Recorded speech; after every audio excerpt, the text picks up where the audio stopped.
Talks resumed today in Geneva between Iran and the UK, France and Germany over Tehran's nuclear programme. The discussions are a continuation of ones held last month and come ahead of the inauguration of US President Donald Trump next week. The talks are described by all sides as consultations rather than negotiations, but France's foreign ministry says they intend to work towards a diplomatic solution to the Iranian nuclear programme, the progress of which it says is extremely problematic. We can bring in Lukasz Kulesa, who's the Director of Proliferation and Nuclear Policy at the Royal United Services Institute. Good morning, Lukasz. Can we expect to see anything concrete come out of these talks? Good morning. I think the idea is to manage the expectations. That's why these are explanatory talks rather than negotiations. And of course, everybody is waiting for January 20th, the inauguration of Donald Trump and the emergence of the US policy or the changes of US policy towards Iran. But this is a very valuable opportunity for the Iran and the Europeans to look what might be the contours of a possible diplomatic solution to the Iranian nuclear crisis. And Iranian state TV reported last week there were drills at two nuclear facilities which are set to continue till mid-March. Will these have any bearing on the talks? I don't think so. It's right now, everybody knows what is the status of the Iranian nuclear program. Unfortunately, it is progressing. The Iranians seem to be looking at creating some facts on the ground when it comes to the level of the enrichment, the kind of centrifuges which they operate. Unfortunately, they are getting very close to the breakout time in the sense of being able to produce fissile material for nuclear weapons rather fast. So the focus of the work of these talks would be very much on how do you shape a deal that would address the concerns of the Europeans and, frankly speaking, most of the international community about the halting and reversing the progress of the Iranian nuclear program, but also maybe give Iranians some prospects of how sanctions relief could look like in any possible deal.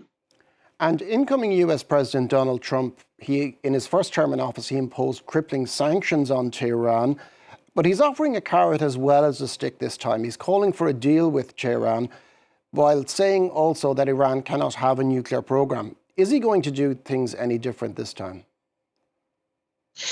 Well, in this administration, there will be, of course, the supporters of the return to the maximum pressure.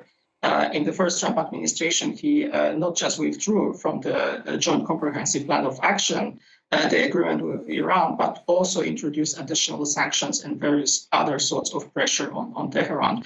So there is, I think this administration may want to chart a course in which they start with ramping up the pressure, but then with the idea in line with President Trump's approach to international negotiations, would be to pivot towards a deal with Iran, a deal that would need to require, from the US point of view, a major reduction of the Iranian nuclear capabilities, and how these reductions may look like.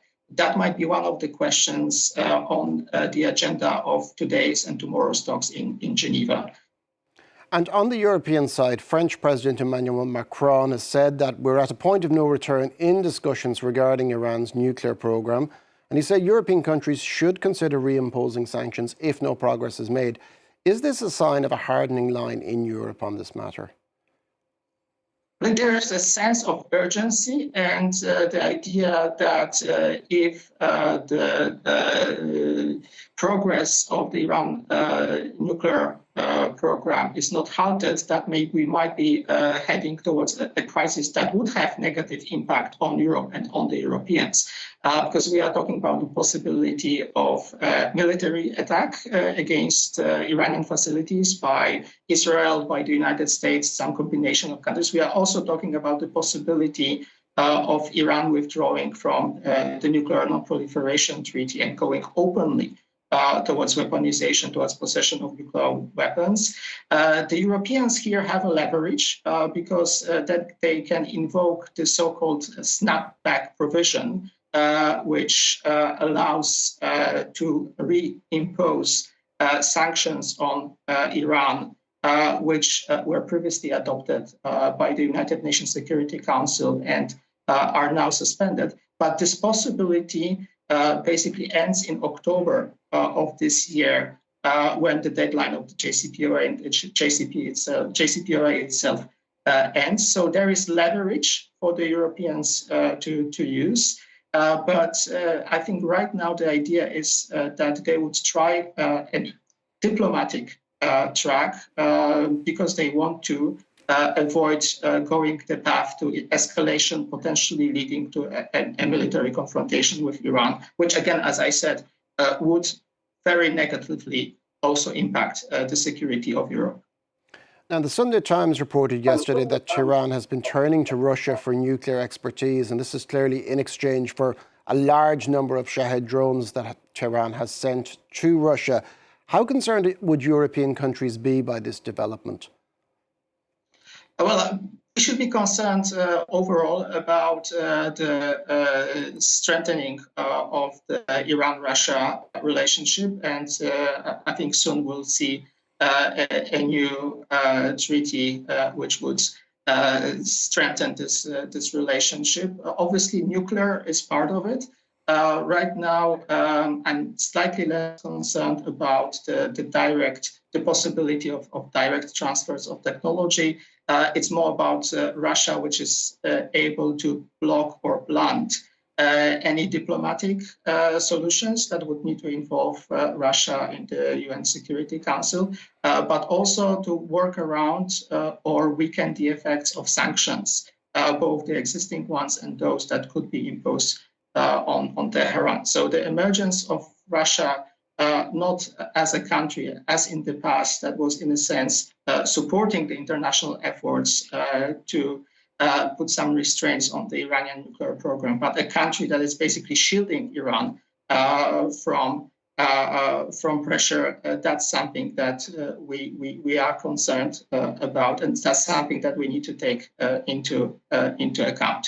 With regards to the nuclear technologies themselves, the Iranians has been looking more at developing their own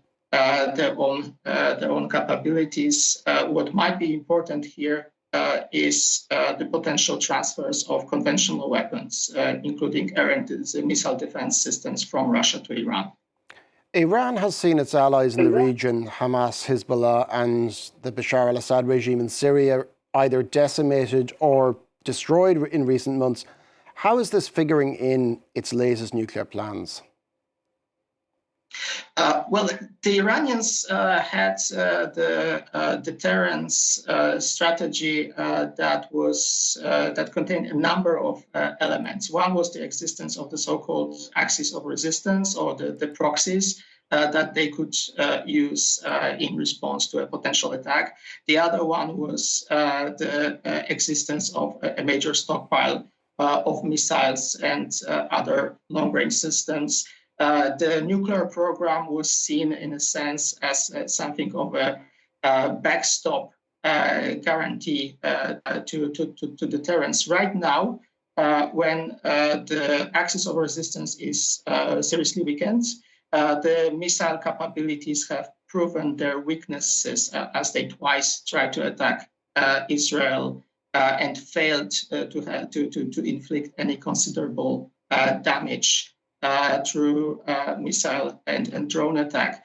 So there is an increased discussion in Tehran that maybe it's time to move from a threshold nuclear status to a nuclear weapon status. So on the one hand, that might be a factor that can reduce Tehran's willingness to cut down in its nuclear program and keep as much of the threshold status as possible. On the other hand, Iran is particularly vulnerable, also vulnerable to military pressure. So also inside the Iranian system, there seems to be some who are saying that this might be the moment in which we should also give diplomacy a chance. Therefore, also their interest in talk with the E3 countries. Thank you very much for that. Lukasz Kulesa, Director of Proliferation and Nuclear Policy at the Royal United Services Institute.